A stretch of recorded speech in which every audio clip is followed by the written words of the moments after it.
am a writer. Writing books is my profession, but it's more than that, of course. It is also my great lifelong love and fascination. And I don't expect that that's ever going to change. But that said, something kind of peculiar has happened recently in my life and in my career, which has caused me to have to sort of recalibrate my whole relationship with this work. And the peculiar thing is that I recently wrote this book, this memoir called Eat, Pray, Love, which decidedly, unlike any of my previous books, went out in the world for some reason and became this big mega sensation, international bestseller thing, the result of which is that everywhere I go now, people treat me like I'm doomed. Seriously, doomed. Like, they come up to me now like all worried and they say, aren't you afraid you're never going to be able to top that? Aren't you afraid you're going to keep writing for your whole life and you're never again going to create a book that anybody in the world cares about at all, ever again? So that's reassuring, you know. But it would be worse, except for that I happen to remember that over 20 years ago, when I first started telling people when I was a teenager that I wanted to be a writer, I was met with this same kind of sort of fear-based reaction, and people would say, aren't you afraid you're never going to have any success? Aren't you afraid the humiliation of rejection will kill you? Aren't you afraid that you're going to work your whole life at this craft and nothing's ever going to come of it and you're going to die on a scrap heap of broken dreams with your mouth filled with bitter ash of failure? Like that, you know? And the short answer to all those questions is yes. Yes, I'm afraid of all those things. And I always have been, and I'm afraid of many, many more things besides that, you know, people can't even guess at, like seaweed and other things that are scary. But when it comes to writing, the thing that I've been sort of thinking about lately and wondering about lately is why, you know? Is it rational? Is it logical that anybody should be expected to be afraid of the work that they feel they were put on this earth to do, you know? And what is it specifically about creative ventures that seems to make us really nervous about each other's mental health in a way that other careers kind of don't do, you know? Like my dad, for example, was a chemical engineer, and I don't recall once in his 40 years of chemical engineering anybody asking him if he was afraid to be a chemical engineer, you know? It just didn't come, like, got chemical engineering block, John, you know, how's it going? And it just didn't come up like that, you know? But to be fair, right, chemical engineers as a group, you know, haven't really earned a reputation over the centuries for being alcoholic manic depressives, and we writers, you know, we kind of do have that reputation. And not just writers, but creative people across all genres, it seems, have this reputation for being enormously mentally unstable. And, you know, all you have to do is look at the very grim death count in the 20th century alone of really magnificent creative minds who died young and often at their own hands, you know. And even the ones who didn't literally commit suicide seemed to be really undone by their gifts, you know. Norman Mailer, just before he died, last interview, he said, "Every one of my books has killed me a little more."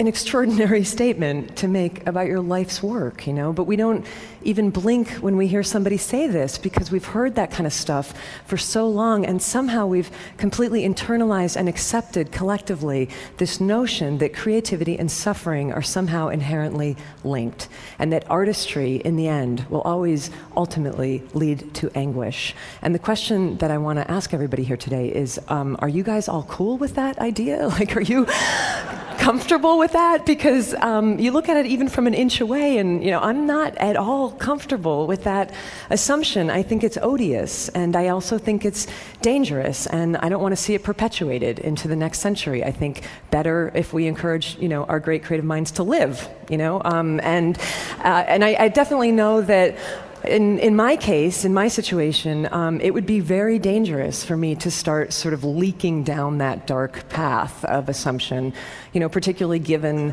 the circumstance that I'm in right now in my career, which is, you know, like, check it out. I'm pretty young. I'm only about 40 years old. I still have maybe another 4 decades of work left in me.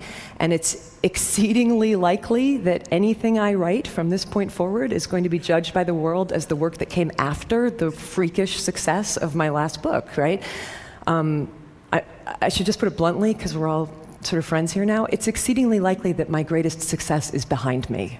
So Jesus, what a thought, like that's the kind of thought that could lead a person to start drinking gin at 9 o'clock in the morning. And I don't want to go there. I would prefer to keep doing this work that I love. And so the question becomes how, and so it seems to me upon a lot of reflection that the way that I have to work now in order to continue writing is that I have to create some sort of protective psychological construct, right? I have to sort of find some way to have a safe distance, between me as I am writing and my very natural anxiety about what the reaction to that writing is going to be from now on.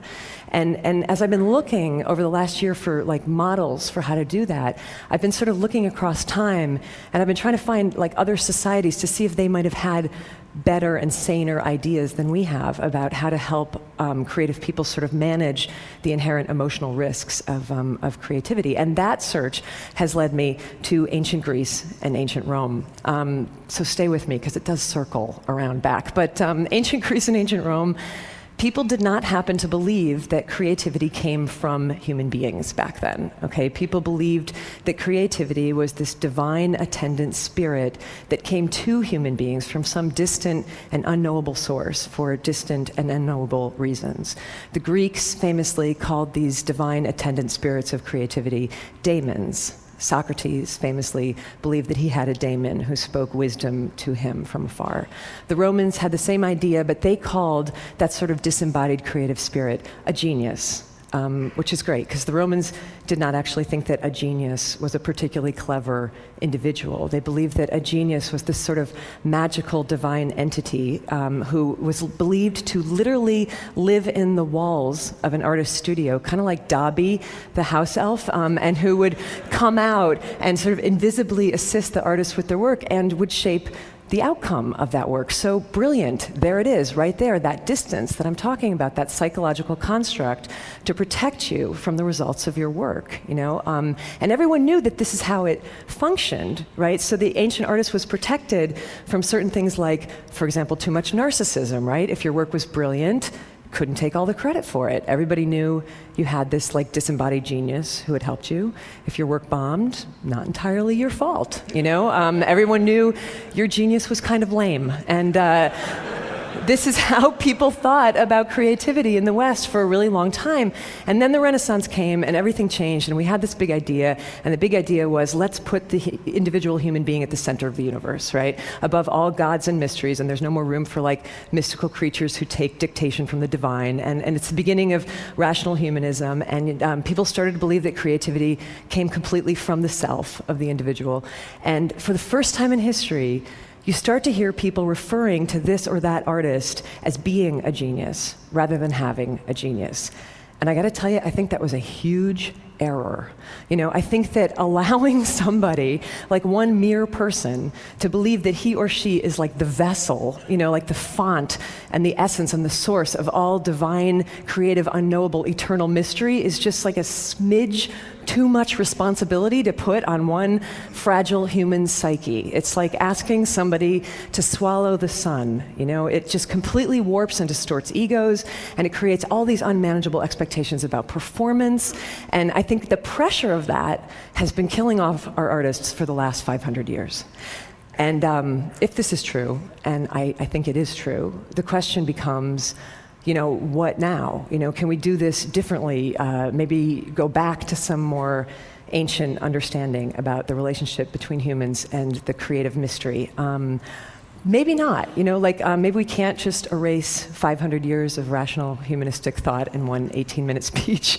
And there's probably people in this audience who would raise like really legitimate scientific suspicions about the notion of basically fairies who follow people around like rubbing fairy juice on their projects and stuff. Like, I'm not probably going to bring you all along with me on this. But the question that I kind of want to pose is, why not? Why not think about it this way? Because it makes as much sense as anything else I have ever heard in terms of explaining the utter maddening capriciousness of the creative process, a process which, as anybody who has ever tried to make something, which is to say, as basically everyone here knows, does not always behave rationally, and in fact can sometimes feel downright paranormal. I had this encounter recently where I met the extraordinary American poet Ruth Stone, who's now in her 90s, but she's been a poet her entire life, and she told me that when she was growing up in rural Virginia, she would be out working in the fields, and she said she would feel and hear a poem coming at her from over the landscape, and she said it was like a thunderous train of air, and it would come barreling down at her over the landscape, and when she felt it coming, because it would shake the earth under her feet, she knew that she had only one thing to do at that point, and that was to, in her words, run like hell. And she would run like hell to the house, and she'd be getting chased by this poem, and the whole deal was that she had to get to a piece of paper and a pencil fast enough so that when it thundered through her, she could collect it and grab it on the page. And other times, she wouldn't be fast enough, so she'd be running and running and running, and she wouldn't get to the house, and the poem would barrel through her, and she would miss it. And she said it would continue on across the landscape, looking, as she put it, for another poet. And then there were these times, this is the piece I never forgot. She said that there were moments when she would almost miss it, right? So she's running into the house and she's looking for the paper, and the poem passes through her, and she grabs a pencil just as it's going through her, and then she said it was she would reach out with her other hand and she would catch it. She would catch the poem by its tail, and she would pull it backwards into her body as she was transcribing on the page. And in these instances, the poem would come up on the page perfect and intact, but backwards from the last word to the first. So when I heard that, I was like, that's uncanny. That's exactly what my creative process is like. It's not at all what my creative process. I'm not the pipeline, I'm a mule, and the way that I have to work is that I have to get up at the same time every day and sweat and labor and barrel through it really awkwardly. But even I, in my mulishness, even I have brushed up against that thing, at times. And I would imagine that a lot of you have too. Even I have had work or ideas come through me from a source that I honestly cannot identify. And what is that thing? And how are we to relate to it in a way that will not make us lose our minds, but in fact might actually keep us sane? And for me, the best contemporary example that I have of how to do that is the musician Tom Waits, who I got to interview several years ago on a magazine assignment, and we were talking about this. And Tom, for most of his life, he was pretty much the embodiment of the tormented contemporary modern artist. Trying to control and manage and dominate these sort of uncontrollable creative impulses, that were totally internalized. But then he got older and he got calmer. And one day he was driving down the freeway in Los Angeles, he told me, and this is when it all changed for him. And he's speeding along, and all of a sudden he hears this little fragment of melody, that comes into his head, as inspiration often comes elusive and tantalizing, and he wants it, it's gorgeous, and he longs for it, but he has no way to get it. He doesn't have a piece of paper, he doesn't have a pencil, he doesn't have a tape recorder. So he starts to feel all that old anxiety start to rise in him, I'm going to lose this thing, and then I'm going to be haunted by this song forever, and I'm not good enough, and I can't do it. And instead of panicking, he just stopped that whole mental process, and he did something completely novel. He just looked up at the sky and he said, "Excuse me, can you not see that I'm driving? Do I look like I can write down a song right now? If you really want to exist, come back at a more opportune moment when I can take care of you. Otherwise, go bother somebody else today. Go bother Leonard Cohen, And his whole work process changed after that. Not the work. The work was still oftentimes as dark as ever, but the process and the heavy anxiety around it was released when he took the genius out of him, where it was causing nothing but trouble, and released it kind of back where it came from, and realized that this didn't have to be this internalized, tormented thing. It could be this peculiar, wondrous, bizarre collaboration, kind of conversation between Tom and the strange external thing that was not quite Tom. So when I heard that story, it started to shift a little bit the way that I worked too, and it already saved me once, this idea. It saved me when I was in the middle of writing Eat, Pray, Love, and I fell into one of those sort of pits of despair that we all fall into when we're working on something and it's not coming, and you start to think this is going to be a disaster, this is going to be the worst book ever written, not just bad, but the worst book ever written. And I started to think I should just dump this project, But then I remembered Tom talking to the open air, and I tried it. So I just lifted my face up from the manuscript and I directed my comments to an empty corner of the room, and I said aloud, listen, you thing, you and I both know that if this book isn't brilliant, that is not entirely my fault, right? Because you can see that I am putting everything I have into this. I don't have any more than this. So if you want it to be better, then you got to show up and do your part of the deal, okay? But if you don't do that, you know what? The hell with it. I'm going to keep writing anyway because that's my job. And I would please like the record to reflect today that I showed up for my part of the job. Because, thank you. In the end, it's like this, okay? Centuries ago, in the deserts of North Africa, people used to gather for these moonlight dances of sacred dance and music that would go on for hours and hours until dawn. And they were always magnificent because the dancers were professionals and they were terrific, right? But every once in a while, very rarely, something would happen and one of these performers would actually become transcendent. And I know you know what I'm talking about because I know you've all seen at some point in your life a performance like this, And it was like time would stop and the dancer would sort of step through some kind of portal, and he wasn't doing anything different than he had ever done, 1,000 nights before, but everything would align, and all of a sudden he would no longer appear to be merely human. He would be like lit from within and lit from below, and all like lit up on fire with divinity. And when this happened back then, people knew it for what it was, they called it by its name. They would put their hands together and they would start to chant, Allah, Allah, Allah, God, God, God, that's God,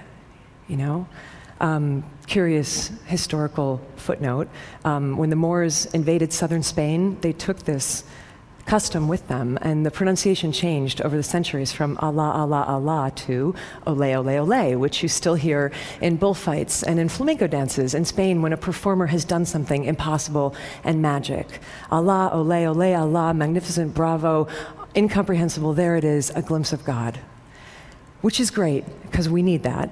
But the tricky bit comes the next morning, right, for the dancer himself, when he wakes up and discovers that it's Tuesday at 11 a.m. and he's no longer a glimpse of God. He's just an aging mortal with really bad knees, and maybe he's never going to ascend to that height again, and maybe nobody will ever chant God's name again as he spins, and what is he then to do with the rest of his life? This is hard. This is one of the most painful reconciliations to make in a creative life. But maybe it doesn't have to be quite so full of anguish if you never happened to believe in the first place that the most extraordinary aspects of your being came from you. But maybe if you just believed that they were on loan to you, from some unimaginable source for some exquisite portion of your life to be passed along when you're finished with somebody else. And, if we think about it this way, it starts to change everything. This is how I've started to think, and this is certainly how I was thinking about it in the last few months, as I've been working on the book that will soon be published as the dangerously, frighteningly over-anticipated follow-up to my freakish success. And what I have to sort of keep telling myself when I get really psyched out about that is don't be afraid, don't be daunted, just do your job. Continue to show up for your piece of it, whatever that might be. If your job is to dance, do your dance. If the divine, cockeyed genius assigned to your case decides to let some sort of wonderment be glimpsed for just one moment through your efforts, then ole. And if not, do your dance anyhow. And ole to you nonetheless. I believe this and I feel like we must teach it. Ole to you nonetheless, just for having the sheer human love and stubbornness to keep showing up. Thank you. Thank you. Thank you. Thank you.